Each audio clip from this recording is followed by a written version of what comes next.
Stories for Friday, August 22nd. I'm your host, Daniel Hill, and this is the weekend edition of the Instagram Stories. I am actually away this weekend at a convention, so rather than do a typical episode the way I normally do, I wanted to share an interview that I recently did with Bella Rose Mortel, who works at beehiiv. If you're not familiar with beehiiv, it's an email newsletter platform, and in addition to Bella Rose working for beehiiv on the email side of things, she also works on the social media for beehiiv as well. Here's the interview that I did with Bella Rose. Today on the show, we're here with Bella Rose Mortel. Bella Rose, welcome. Thank you. I'm so excited to be here. Bella Rose, for people who are not familiar with you, can you tell us who you are and what it is that you do? Absolutely. So right now I am the social media strategist at beehiiv, which is a newsletter platform for creators and entrepreneurs. But I got there by way of Morning Brew from the Branded Content Studio and Workweek, which is another media company where we work on B2B newsletters. So I was always doing branded content or like creating ads for newsletters. And now this is my first time doing organic social for a newsletter platform itself. So super exciting stuff. That's great. One of the reasons that I wanted to have you on the show is that beehiiv has just become such a huge name in the social media space over the past, I'll say 2 years or so, that I've really been seeing people use it more and more. For people who aren't familiar with the platform, can you explain what beehiiv is and how people use it? Absolutely. So beehiiv started as just a newsletter platform. So it was where you would create your content-based newsletters and use beehiiv to send it out. We've recently just released our brand new website builder, which is so amazing. So you can have a fully integrated website with your newsletter. And that has been a real game changer for us. Like in the past few months and even few weeks, as more and more people have started to use it and fully integrate like all their content systems onto beehiiv. But a really big differentiator about us is that we have all these growth and monetization tools built into the platform. So we make it easier for you to get sponsorships and ways that you can gain more subscribers, all built within the platform. So you're not trying to, use 16,000 different tools just to grow and monetize your newsletter and your content business. There's so much I want to dive into there. So first, if someone doesn't have a newsletter, I personally have just started to get involved with having an email newsletter. It can seem a little bit intimidating to do yet another thing. Maybe you're so focused on your socials or your podcast or your YouTube, whatever, that adding on to that seems a little bit intimidating. So why would you say it's so critical to have an email newsletter? First, I would just want to say that having a newsletter is effort and it is going to take some work to keep it up. And you do have to be consistent with it to be successful. And that's just something I've seen, like being kind of in the industry for the past few years and even being at beehiiv, there are so many people who get started and realize like, oh, this is actually something that is a little bit difficult and something I do have to commit to. So I would just say like, of course, I want to tell you it's like super easy and it does when you have that habit down. But, you definitely, you got to put the work in. You have to like want it for sure. But I think a big reason why we see a lot of people beginning to start newsletters and gather email addresses of their audience and like of their customers is because a lot of times people feel like they can't trust social media to always reach the people that they want to reach. Like, of course, social media is good for distribution, but we all saw it when there was a TikTok ban and then everyone started running to Instagram Reels, or LinkedIn recently had a crazy algorithm change and people's videos aren't getting shown to their audience as much anymore and their impressions have taken a huge hit. And that's just the kind of thing that I think a lot of these creators are realizing they don't want to live that way anymore and they don't want to always have to rely on a platform owned by somebody else to reach the people who they want to reach and to grow their audience. So that's why it is like super critical these days, I feel like, to own your audience with a newsletter on beehiiv, because you just want to be able to always have a direct line of communication with your audience for as long as possible, because no one's ever going to, steal your email list from you. So right. Hopefully not, I guess. No, but that makes sense, right? Because people might use certain social media platforms less over time. Maybe, years ago they were big on Facebook. Now they use Instagram, or maybe they've migrated away from Instagram and they solely use TikTok. So keeping up with people on all those platforms is a challenge, but at the end of the day, likely they're going to still use email for the foreseeable future. So that does make sense as a strategy. Okay, we're going to take a quick break. When we come back, I'm going to ask Bella Rose to explain the difference between Beehiiv and some of the other email newsletter platforms that are out there, like Substack and MailChimp and many others. Stick around. Welcome back. I'm talking with Bella Rose Mortel, who works at Beehiiv, which is an email newsletter platform, and Bella Rose also works on the social media there for Beehiiv. We're talking about some of the other email platforms that are out there and how they compare to Beehiiv. I know there are a lot of other competitive tools out there similar to Beehiiv, right? A lot of people are using Substack. I think MailChimp has been around for years. There are plenty of other tools like that. What makes Beehiiv different? I know there are a lot of tools integrated with it. So can you talk about those a little bit? Yeah, I mean, I definitely see the biggest comparison kind of as of late to Substack. There's a lot of creators who are moving to Substack, but I feel like Substack is a little bit more for like a hobbyist blogger type of user. Beehiiv is definitely the platform you want to use if you want to build a creator business. So, one of the big things with Substack I know is that paid subscriptions are a big way that their creators are getting paid. But Substack does take a big cut of their subscription revenue from the user. And with Beehiiv, we take 0%. So, like all of the money Oh, you earn from your subscriptions, you get to keep, except for the Stripe fees. So sorry, but not my business on that one. But no, that's fair. Everyone has the credit card fees now, and even when you go to a restaurant, they're charging you 3%. I don't love it, but I understand it's part of it. Yeah, so that's the biggest thing. But like I said, I mean, Beehiiv is the place where you want to be to build your creator business. Like we also have this ad network built in within the platform, so you'll get served like sponsorship opportunities for your newsletter.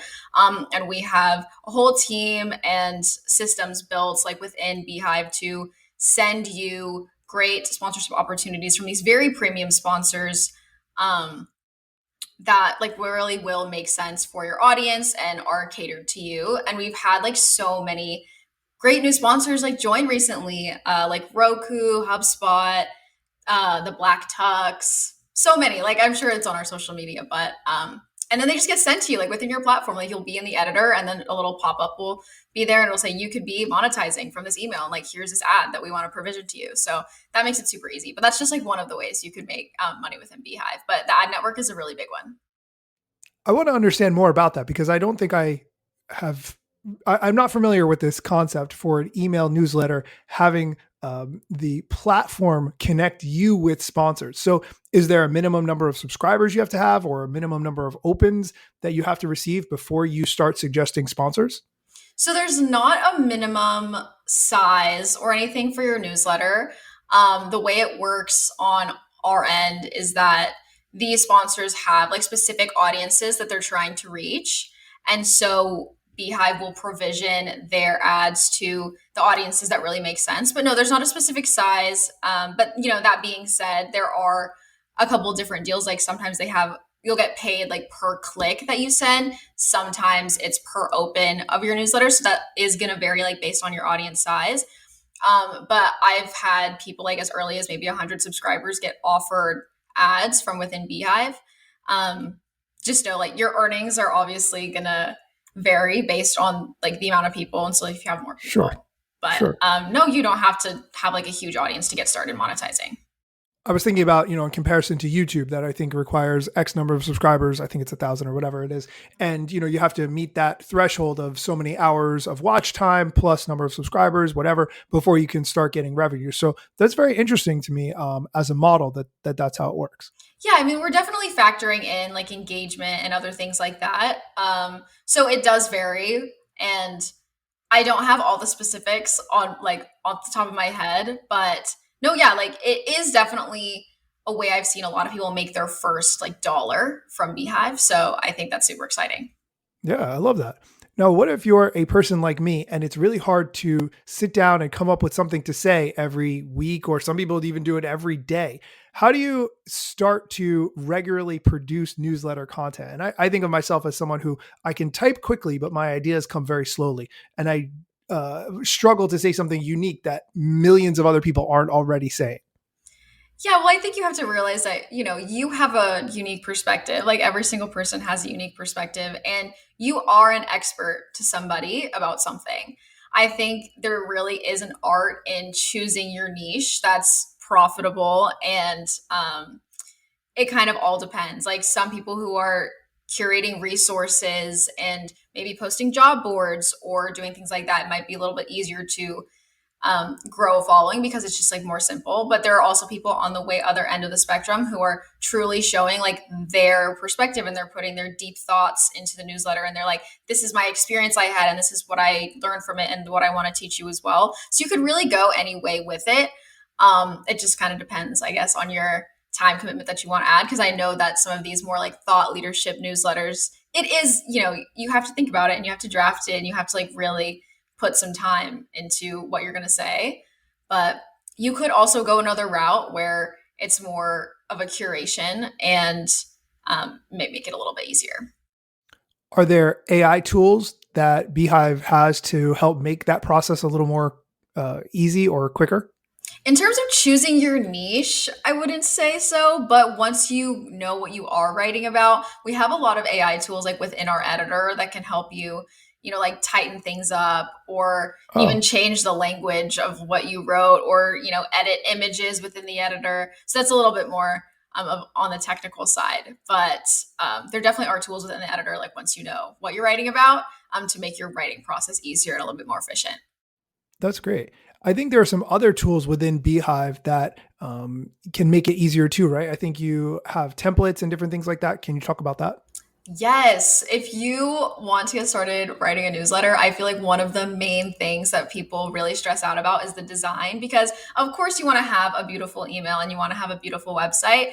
And we just launched a few months ago these newsletter templates that are truly so beautiful, and you just like click and you can choose your fonts. You can, it has like blocks in there for you. So you just have to add in your content, which really takes away a ton of the stress that comes with staring at a blank screen with all these buttons, and like you don't even know. Like I'm not a designer, and I like with my newsletter, I was like, I don't even know what I want it to look like. Like I need some help. So there's definitely some newsletter templates that really help you get started. And we have website templates as well. So if you are building out your new website, and again, like you're not a designer and you don't know what you want it to look like, we have a starting jumping off point for you, and you can customize it as you like. So you could have a full website with beehiiv. Like you don't need to pay a separate, whether it's Wix or Squarespace or WordPress or whatever. You can have all of that on beehiiv. Yeah, you can have your entire website on beehiiv, build custom pages, fully integrate it with your newsletter. People have built some really, really great ones. And they're all over our socials. We're posting them all the time. So if you ever want some inspo, you can see them. I like that. No, but I think it does make sense to have kind of an all-in-one platform, right? Especially if you're going to be collecting email addresses on your website so that you can send your newsletter. It does make sense for the sake of, your sanity that all of that lives in one place. Yeah, I mean, it's definitely made things a bit easier, I think, for these creators to not have to use, like I said earlier, like a million tools to run Right. like your content business. So the fact that your website and your newsletter can fully be run on beehiiv is just truly so amazing. Like it's such a treat code. I know I work there and I know I'm biased, but it really is just like so crazy to see like all of the things that our users are building now that they have access to this website builder, and like all the different things that you used to be able to build, or that you can build on beehiiv now, because before, like way back in the day, the websites were just like really simple, but now you Mm, can truly build anything you can dream of on the website builder, and it's just been crazy to see. I love that. Okay, we're going to take a quick break. When we come back, I'm going to ask Bella Rose about her strategies for social media, what she does to promote beehiiv. Stick around. Welcome back. In this section of the interview, I ask Bella Rose about her social media efforts to promote beehiiv. I know that you also work on social media for beehiiv. Can you talk a little bit about what you do in a social media role at beehiiv? Oh, what don't I do in social media at beehiiv? I think any social media strategist, social media manager would tell you that they're like wearing a bunch of hats all the time. But for me, I am the like community manager, content creator, and strategist for most of our social media. So that would be Twitter, LinkedIn, Instagram, and Threads a little bit. We do have a TikTok that's new. We have a new person who is like taking over our TikTok. And we also have someone who posts all of our tutorials on YouTube. So like those are a little bit separate. Um, but yeah, I mean, we focus a lot on making our product content fun, basically. So I'm all about the little jokes. I'm all about um, just making something that someone would enjoy seeing on their timeline. Because at the end of the day, like the person seeing my post is laying on their couch on a Friday night and they just want to see something fun. They want to see something cool. So it's been really great that the team trusts me to kind of just do whatever I think is best and find fun ways to promote the product and not just be like, use beehiiv. Right.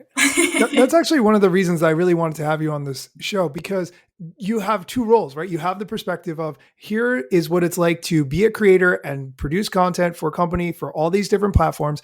And also, because you're working in the newsletter space, here's what it's like as a creator when you have an email newsletter or you want to start an email newsletter. So coming at it from both sides, I think is a very unique perspective. And that's one of the reasons I really wanted to have you on the show. Yeah, I mean, being a newsletter creator, I think is a whole different thing. I mean, obviously, if you're a creator and you have your social media and you have your newsletter, it is all integrated. It just like it flexes the same muscle.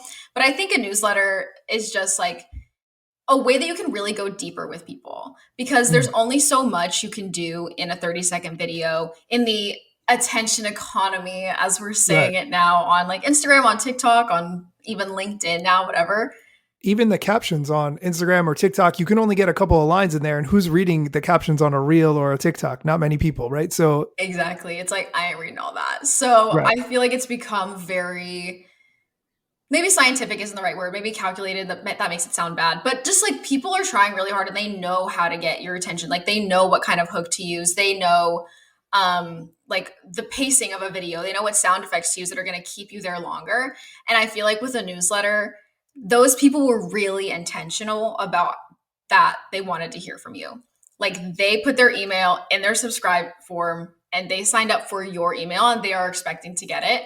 And so I really feel like it's a much deeper connection you can build with people because maybe it is a smaller audience than your social media, but it definitely is people who, like I said, are really intentional about wanting to hear from you, which isn't something you always get on like passive scrollers on social media. Right. When you manage all these social media platforms, what do you do so that you can keep things straight and not get burned out and not feel like you're, just running in a million different directions? Can you talk a little bit about how you stay on top of that? Yeah, I mean, I will say that Beehive is very process light when it comes to social media. And so social media, like as a job, is kind of very reactive. So there are a lot of things that may happen on any given day, and you just have to like, oh my God, like there's a new trend and we have to post this meme and we just need to do it right now. And whatever we were gonna do, that will happen tomorrow. So there are definitely some like super stressful, maybe not super stressful, but like very, like intense times like that.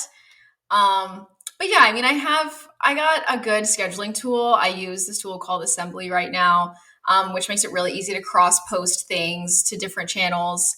And what I really like about that tool, my favorite thing actually, is that you can do like auto first comments, like on LinkedIn and on Instagram. So if you wanted to like add your hashtags or like add a link in the comment, like that makes it really easy. But in terms of how I stay organized, honestly, sometimes you just got to take it day by day. You got to plan ahead though when you can. I think we're usually planned pretty solidly like a week in advance, but social's a marathon, so it just never Yeah. stops. You got to be ready for anything. Yes. Yes. This has been great talking with you, Bella Rose. Can you tell us where we can find you online so that we can follow your journey and what we can look forward to you creating in the near future? Yes, you can follow me on all socials. Like my username is just Bella Rose Mortel. It's just my name. You can also follow Beehiiv everywhere on social media. It's just spelled a little bit weird, Beehiiv. So you should follow us and like all of our content so my boss thinks I'm doing a good job. I'll link Um, to all of that in the show notes so that you can get there directly. Please continue. Thank you. Yeah. And then I also write a newsletter of my own. It's called The Personality Hire. So it's just my own Oh, thoughts about like work and life and career and all that. And I'm actually doing a little series on Beehive Socials where I'm rebuilding my own website with Beehive's new website builder. So if you want to follow along for that, we're doing that on Beehive Socials as well. so you're using yourself as the test subject and getting a new personal brand, revised experience out of it. Is that right? That's the goal. It's very new. We've done episode 1 so far, and episode 2 is on its way. But that's the goal. I think it's great to see, like, if all these kind of like newer creators like want to see just a regular person doing it, I think that is going to be helpful. So hopefully it works out. Hopefully people like it. I think people like the first one, so we're going to keep doing it. That's great. And that's on YouTube, or where is that? Oh, it's on Beehiiv Social. So I'm posting it LinkedIn, Twitter, Instagram, not Twitter, TikTok, actually. Sorry, it's not for Twitter. We have different strategies. Totally fine. And that makes sense. Many people have stepped away from Twitter and for their own reasons. I will link to that in the show notes so people can check it out and see your journey. Awesome. Thank you so much. Bella Rose, thank you so much for your time. Of course. Thank you. I hope it was helpful. I hope that everyone enjoyed the episode. Okay, that's it for my interview with Bella Rose when it comes to beehiiv and social media. If you'd like to hear us talk about a slightly different topic, stay after the music. If you would like to hear the AI news that we normally do on the weekend episode, you can look for AI news that you should know about wherever you get podcasts, and you can find the latest episode that Ashley and I did talking about this week's AI news stories that you should know. Okay, thank you so much for listening, and be sure to come back on Monday for Masseri Monday, where we talk about what the head of Instagram shared on his Ask Me Anything.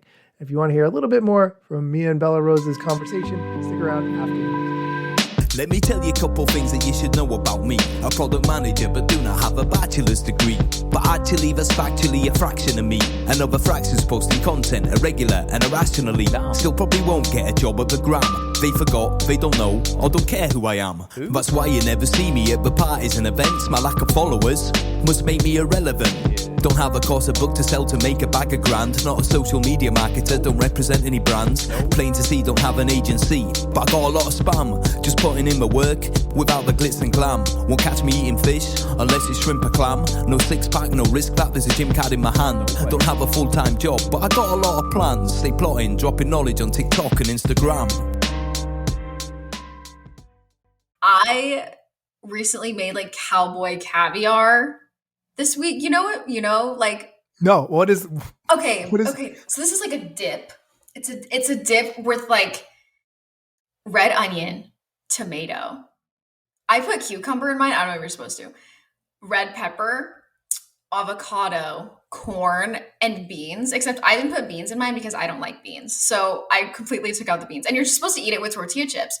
But I made some, and I just put like salt, pepper, and olive oil on it, like super simple. Made some yesterday, and it is so good. Like it's literally. What makes this cowboy caviar? I don't understand. I actually don't know why it's called that. I think. Oh, okay. I expected in my mind it was going to be like a fish eggs, but you use hot sauce. I have no idea, but I've never heard of that before. Yeah, maybe it's a southern thing. Like I'm from Texas, I'm here in Austin, so I don't know. But I made it for the first time, and it's so good. Like I just want to say, like it's a great, refreshing summer snack. And if anyone wants to test it out, they should. Let me know your cowboy caviar. What did you eat it with instead of chips? Oh, I actually put it on a tortilla. Oh, that sounds nice. Yeah, it was good. I mean, it's basically the same thing as having a tortilla chip, just like a warm tortilla. But I wanted to eat it like a taco, so. Very creative, and I love the substitutions. If you're not into beans, just don't use it. That's totally fine. Yeah, don't like beans, so I'm not using them. That's it.